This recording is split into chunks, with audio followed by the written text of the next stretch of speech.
നമസ്കാരം. ശ്രീരാഗം രുചിക്കൂട്ട് യൂട്യൂബ് ചാനലിലേക്ക് എല്ലാവർക്കും സ്വാഗതം. നമ്മൾ ഇന്നിവിടെ ഉണ്ടാക്കാൻ പോകുന്നത് പുളിശ്ശേരി, അതുപോലെ തന്നെ മോരുകറി എന്നൊക്കെ പറയും. നല്ലൊരു വിഭവമാണത്. അതിന് വേണ്ടി നമ്മളിവിടെ കുറച്ച് ചേരുവകൾ എടുത്തിട്ടുണ്ട്. അതിന് മുമ്പായിട്ട് നമ്മുടെ ശ്രീരാഗം രുചിക്കൂട്ട് യൂട്യൂബ് ചാനൽ ഒന്ന് സബ്സ്ക്രൈബ് ചെയ്യുക. നോട്ടിഫിക്കേഷൻ കിട്ടാൻ വേണ്ടി ബെൽ ബട്ടൺ അമർത്തുക. വീഡിയോ ഇഷ്ടപ്പെട്ടാൽ ലൈക്ക് ചെയ്യുക, കമൻറ്റ് ചെയ്യുക, ഞങ്ങളുടെ ചാനലൊന്ന് ഷെയർ ചെയ്യുക എല്ലാവരും. എന്തായാലും നമ്മൾ ഇവിടെ പുളിശ്ശേരി അതുപോലെ തന്നെ മോര് കറി ഉണ്ടാക്കാൻ വേണ്ടിയിട്ട് കുറച്ച് ചേരുവകൾ നമ്മളെടുത്തിട്ടുണ്ട്. ആദ്യമായി നമ്മളെടുത്തിരിക്കുന്ന കുറച്ച് കുമ്പളങ്ങ അരിഞ്ഞ് വെച്ചിട്ടുണ്ട്. അതുപോലെ തന്നെ നമ്മൾ ചേന, അതുപോലെ കായ, അതുപോലെ പച്ചമുളക് റെഡിയാക്കി വെച്ചിട്ടുണ്ട്.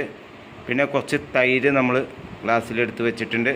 പിന്നെ നമ്മൾ കുറച്ച് നാടൻ കരിവേപ്പില, അതുപോലെ മുളക് പൊടി, ഉപ്പ്, മഞ്ഞൾപ്പൊടി, അതുപോലെ വെളിച്ചെണ്ണ, നമുക്ക് നാളികേരത്തിൽ ചേർക്കാൻ വേണ്ടി കുറച്ച് ജീരകം, അതുപോലെ കടുക്, കൊല്ലമുളക്, പിന്നെ നമ്മൾ നാടൻ വെളിച്ചെണ്ണയാണ്.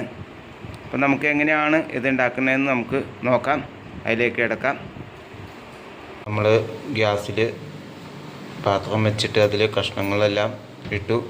കുറച്ച് വെള്ളം ഒഴിച്ചിട്ടുണ്ട്. അതുപോലെ തന്നെ മഞ്ഞൾപ്പൊടി, മുളക് പൊടി, അതുപോലെ തന്നെ നമ്മൾ ഉപ്പ്, ആവശ്യത്തിന് ഉപ്പൊക്കെ ഇട്ട് നമ്മൾ അടുപ്പത്ത് വേവിക്കാൻ വെച്ചിട്ടുണ്ട്. ഇത് നന്നായിട്ട് വെന്ത് കഴിഞ്ഞിട്ട് നമുക്ക് അടുത്ത ഘട്ടത്തിലേക്ക് കിടക്കാം.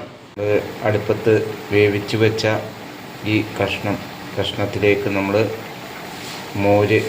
കലക്കി വെച്ച മോര് ഒഴിക്കുകയാണ്.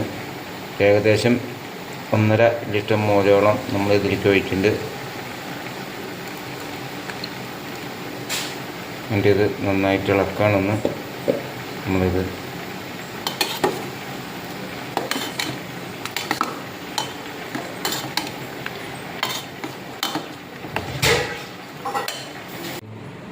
ഇവിടെ അരച്ച് വെച്ച നാളികേരം, നമ്മൾ മിക്സിയിൽ അരച്ച് വെച്ച നാളികേരം ചേർക്കണം.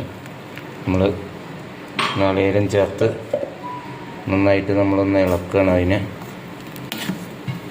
ഒന്ന് ചെറുതായിട്ടൊന്ന് തിളച്ച് കഴിഞ്ഞാൽ നമുക്ക് ഇതിൽ കടുക് വറുത്തിടാം. നമുക്ക് കടുക് നമ്മൾ ഇതിലേക്ക് ഇട്ടിട്ടുണ്ട്, പൊട്ടിയിട്ടുണ്ട്. അതിലേക്ക് നമ്മൾ വറ്റൽമുളക് ഇടുന്നു. അത് കഴിഞ്ഞാൽ നമ്മൾ വറ്റൽമുളക് ഇട്ട് കഴിഞ്ഞാൽ കുറച്ച് കരിവേപ്പില നമ്മൾ അതിലേക്ക് ഇടാണ്. ഇനി 2 ഉലുവ അതിലേക്ക് ഇടുന്നുണ്ട്. നമ്മൾ എടുത്തു വെച്ചിരിക്കുന്ന കറിയിലേക്ക് ഈ കടുക് താളിച്ച് നമ്മളിടുകയാണ്. ഇത് നമ്മൾ നന്നായിട്ട് ഇളക്കുകയാണ്. നന്നായിട്ട് ഇളക്കുന്നു. നമ്മുടെ മോര് കറി ഇവിടെ റെഡി ആയിട്ടുണ്ട്. ഇതെല്ലാവരും ഒന്ന് ചെയ്ത് നോക്കണം. പിന്നെ ഒരിക്കൽ കൂടി ഞാൻ പറയാണ്, നമ്മുടെ ശ്രീരാഗം രുചിക്കൂട്ട് യൂട്യൂബ് ചാനലൊന്ന് സബ്സ്ക്രൈബ് ചെയ്യുക. നോട്ടിഫിക്കേഷൻ കിട്ടാൻ വേണ്ടി ബെൽ ബട്ടൺ അമർത്തുക. വീഡിയോ ഇഷ്ടപ്പെട്ടാൽ ലൈക്ക് ചെയ്യുക, കമൻറ്റ് ചെയ്യുക, ഷെയർ ചെയ്യുക. ഇനി അടുത്തൊരു നല്ലൊരു വീഡിയോയുമായി വരുന്നതും വരെ നന്ദി, നമസ്കാരം.